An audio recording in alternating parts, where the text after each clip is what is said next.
గురజాల పట్టణంలో గుంటూరు మాచర్ల ప్రధాన రోడ్డులో ఉన్న మహానేత వైఎస్ రాజశేఖర్ రెడ్డి విగ్రహం వద్ద దివంగత నేత మాజీ ముఖ్యమంత్రి వైఎస్ రాజశేఖర్ రెడ్డి 75వ జయంతి వేడుకలు ఘనంగా నిర్వహించారు. ఈ కార్యక్రమానికి ముఖ్య అతిథులుగా వైఎస్ఆర్సీపీ రాష్ట్ర అదనపు కార్యదర్శి యనమల మురళీధర్ రెడ్డి, సీనియర్ నాయకులు కొమ్మినేని వెంకటేశ్వరరావులు పాల్గొన్నారు. ఈ సందర్భంగా వారు మాట్లాడుతూ అపర భగీరథుడు స్వర్ణాంధ్రప్రదేశ్ మాజీ ముఖ్యమంత్రి వైఎస్ రాజశేఖర్ రెడ్డి 75వ జయంతి వైఎస్ఆర్ అభిమానులు జరపడం శుభపరిణామమని, ఆ మహానాయకుడు చనిపోయి 15 సంవత్సరాలు అయినా ప్రజానాయకుడు మన మధ్యన లేకపోవడం చాలా బాధాకరమని, భారతదేశ చరిత్రలో స్వర్ణయుగంగా రాజశేఖర్ రెడ్డి పరిపాలన జరిగిందని, సంక్షేమ పథకాల ప్రదాత అని, విద్యా వైద్యాన్ని ఉచితంగా చేసిన నాయకుడు వైఎస్ఆర్ అని, అదేవిధంగా ముస్లింలకు 4% రిజర్వేషన్లు కల్పించిన ఘనత వైఎస్ రాజశేఖర్ రెడ్డికి దక్కిందని, రాష్ట్రంలో 108 ద్వారా ప్రమాదంలో ఉన్న వారిని ప్రాణం నిలిపిన వ్యక్తి వైఎస్ఆర్ అని అన్నారు. అనంతరం గురజాల నగర పంచాయతీ వైస్ చైర్మన్ షేక్ బడేజాని మాట్లాడుతూ ప్రజల గుండెల్లో చెరగని ముద్ర వేసుకున్న నాయకుడు వైఎస్ఆర్ అని, ఆయన అభిమానులు ఇతర రాష్ట్రాల్లో ఉన్నారంటే అతిశయోక్తి కాదని, ప్రజలకు మేలు చేసిన నాయకుడిని ప్రజలు గుండెల్లో చిరస్థాయిగా గుర్తుపెట్టుకుంటారని అన్నారు. ఈ కార్యక్రమంలో గురజాల మండలం కన్వీనర్ సిద్ధాడపు గాంధీ, నగర పంచాయతీ చైర్మన్ పోలు పవన్మయి వీరారెడ్డి, ఎంపీపీ వేముల చలమయ్య, కొమ్మినేని బుజ్జి, పట్టణ కన్వీనర్ కొక్కమూడి అన్నారావు, వీరారెడ్డి, అమరారెడ్డి, శ్రీనివాసరెడ్డి, కౌన్సిలర్ కొక్కమూడి అనిల్, బండి రవి, అంజుబాబు, షేక్ ఫిర్ అహ్మద్ తదితరులు పాల్గొన్నారు. जोहार वैएसआर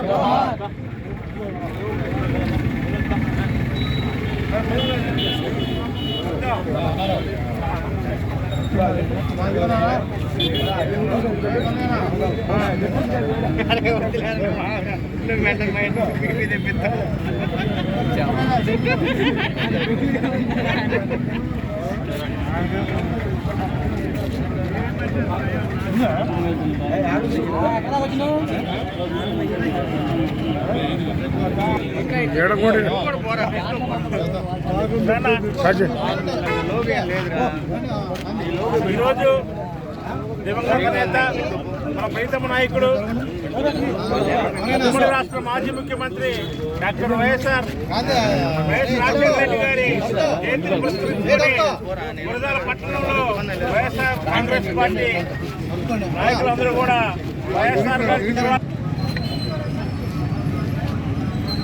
మనందరి ప్రీతమ నాయకులు మాజీ ముఖ్యమంత్రి వర్యులు దివంగత నేత ప్రజానాయకుడైనటువంటి డాక్టర్ వైఎస్ రాజశేఖర రెడ్డి గారి 75వ జన్మదిన సందర్భంగా ఇక్కడికి విచ్చేసినటువంటి నాయకులకు, కార్యకర్తలకు అందరూ కూడా ముందుగా నా హృదయపూర్వక నమస్కారాలు తెలియజేస్తా ఉన్నాను. ఆ మహానేత చనిపోయి వాళ్ళకి దాదాపుగా 15 సంవత్సరాలు కావస్తున్నా కూడా ఇవాళ ఆంధ్ర రాష్ట్రంలో చూసినట్లయితే ప్రతి గ్రామంలోనూ, ప్రతి వీధిలోనూ, ప్రతి వార్డులో కూడా ఆ మహానేతకు ఘనంగా నివాళులు అర్పించడం, ప్రజలు భారీ ఎత్తున తరలి వచ్చి అది చూస్తూ ఉంటే ప్రజలకు మంచి చేసినటువంటి ఆ మహానేత ప్రజల గుండెల్లో చిరస్థాయిగా నిలిచిపోయడానికి ఇది ఒక మచ్చు తొనకని కూడా మీ అందరికీ తెలియజేస్తూ ఉన్నాను.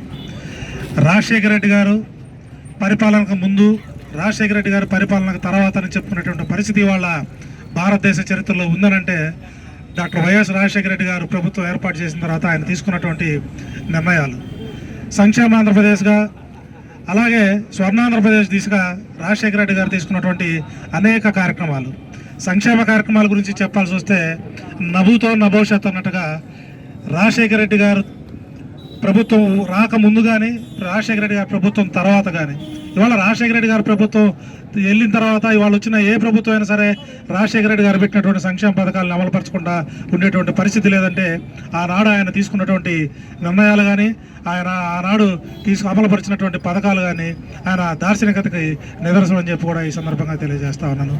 అటువంటి వైఎస్ఆర్ ఆశయ సాధనగా ఏర్పడినటువంటి పార్టీ వైఎస్ఆర్ కాంగ్రెస్ పార్టీ అని చెప్పి, అలాగే జగన్మోహన్ రెడ్డి గారు వాళ్ళ నాన్నగారు 1 అడుగు ముందేస్తే ఆయన 2 అడుగులు ముందేస్తూ గడిచిన 5 సంవత్సరాల్లో ఆయన తీసుకొచ్చినటువంటి సంక్షేమ పథకాలు కానీ, అభివృద్ధి కార్యక్రమాలు కానీ ఇవాళ మనందరం కూడా చూస్తూ ఉన్నాం.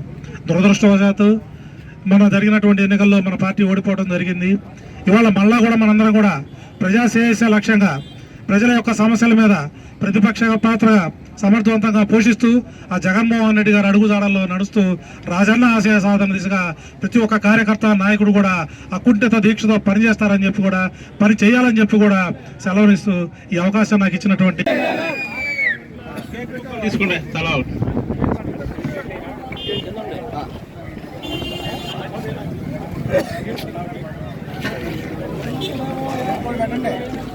పంచు మీరు అడ్డం ఉంటామంటే స్వీట్లు ఇది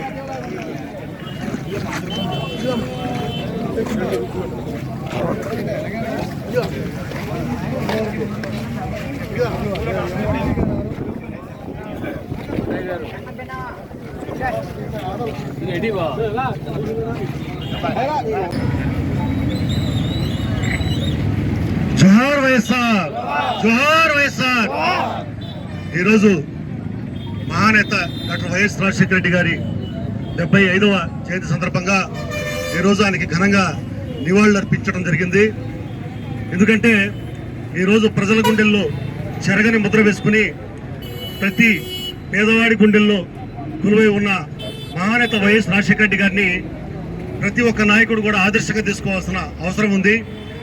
ఎందుకంటే ఆయన మరణించి ఇన్ని సంవత్సరాలు గడుస్తున్నప్పటికీ కూడా ఇప్పటికీ కూడా ఆంధ్రప్రదేశ్లో కాదు, తెలంగాణలో కాదు, యావత్ భారతదేశంలో కూడా ఆయనను అభిమానించేవారు, ఆయనను దేవుళ్ళ పూజించేవారు ఉన్నారు అంటే అతిశయోక్తి లేదు.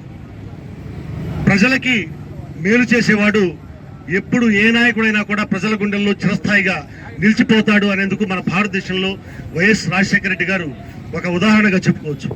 ఎందుకంటే ఆయన వచ్చే వరకు కూడా విద్య, వైద్యం ఉచితంగా లభిస్తాయన్న నమ్మకం లేదు ప్రజల్లో, ఆ ఆలోచన కూడా లేదు కనీసం.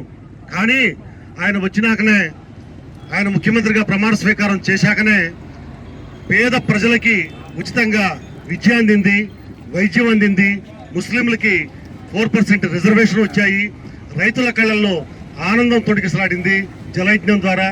ఈ విధంగా పేద ప్రజలకు ఎలా మంచి చేయాలి, పేద ప్రజల గుండెల్లో ఎలా గూడు కట్టుకోవాలి, వారి కళ్ళల్లో, వారి ముఖాల్లో ఎలా చిరునవ్వులు పూయించాలి అనే అంశాల మీద ఒక మహాయజ్ఞం చేసిన ఒక మహానేత డాక్టర్ వైఎస్ రాజశేఖర రెడ్డి గారు. ఆ మహానేత డాక్టర్ వైఎస్ రాజశేఖర రెడ్డి గారు ఈ జయంతి సందర్భంగా ఆయనకి మనం మన ఆంధ్ర రాష్ట్ర ప్రజల తరఫున ఘనంగా నివాళులు అర్పిస్తూ ఆయన కుమారుడైన జననేత జగన్మోహన్ రెడ్డి గారికి మనం అందరం కూడా అండగా నిలబడాలి, ఆయన వెంట నడవాలని చెప్పి మరొక్కసారి అందరికీ గుర్తు చేస్తూ ఈరోజు దివంగత నేత డాక్టర్ వైఎస్ రాజశేఖర రెడ్డి గారి 75వ జయంతి సందర్భంగా మరి గురజాల నగర పంచాయతీలో మరి ఆయన పుట్టినరోజు వేడుకలని ఇంత పెద్ద ఎత్తున ఏర్పాటు చేసినటువంటి మరి నాయకులకు, ఇక్కడికి ఇచ్చేసినటువంటి కార్యకర్తలకు ముందుగా నమస్కారాలు తెలియజేసుకుంటున్నాం. మరి డాక్టర్ వైఎస్ రాజశేఖర రెడ్డి గారు మరి ఆనాడు ఆయన పరిపాలించినటువంటి 5 సంవత్సరాలు మరి స్వర్ణయుగంగా మరి మనం అందరం కూడా చెప్పుకుంటున్నాం. రాజశేఖర రెడ్డి గారు ఉన్నప్పుడు లేనప్పుడు అనే తేడా ఈరోజు మనకి కళ్ళకు కంటినట్టుగా కనిపిస్తూ ఉంది. ఎందుకంటే రాజశేఖర రెడ్డి గారు ఆ రోజు పాదయాత్ర చేస్తూ మరి పేద ప్రజలందరికీ కూడా ఏవైతే అవసరాలు ఉన్నాయో ఆయన మరి ముఖ్యమంత్రి అయిన తర్వాత ఒక విద్యార్థులు మరి విద్య చదువుకోవాలంటే మరి ఫీజు రియంబర్స్మెంట్ కావాలా, అదేవిధంగా పేదల హాస్పిటల్కి వెళ్ళాలంటే ఆరోగ్యశ్రీ కావాలా, మరి పేదలందరికీ ఇల్లులు, అదేవిధంగా రైతు మరి రాజు అని ఆయన నమ్మి రైతులకు జలయజ్ఞం పేరిట ఈరోజు ప్రతి ఒక్క కార్యక్రమం కూడా మరి ఆయన అందించినటువంటి ఫలాలే ఈరోజు మనం అందరం కూడా అనుభవిస్తున్నాం. కాబట్టి రాజశేఖర రెడ్డి గారు మరి అటువంటి ముఖ్యమంత్రి మరి చరిత్రలో మరి మునుపెన్నడూ కూడా మనం చూడలేదు, రాబోయే రోజుల్లో కూడా మనం చూస్తామని అనుకోలేము.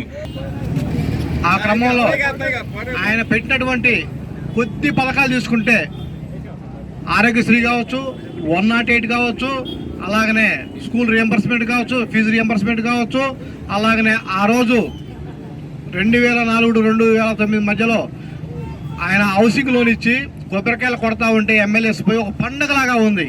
అది ఈ రోజు ఎన్నడూ కూడా గుర్తుపెట్టుకునే విషయం. ఎట్టి పరిస్థితుల్లో కూడా అలాంటి వాతావరణం ఆయన టైంలో పనిచేసినటువంటి ఎమ్మెల్యేలు చాలా అదృష్టవంతులు. ఎవరైనా అంత అదృష్టం ఏ నాయకుడు కూడా ఇంతవరకు రాలేదు.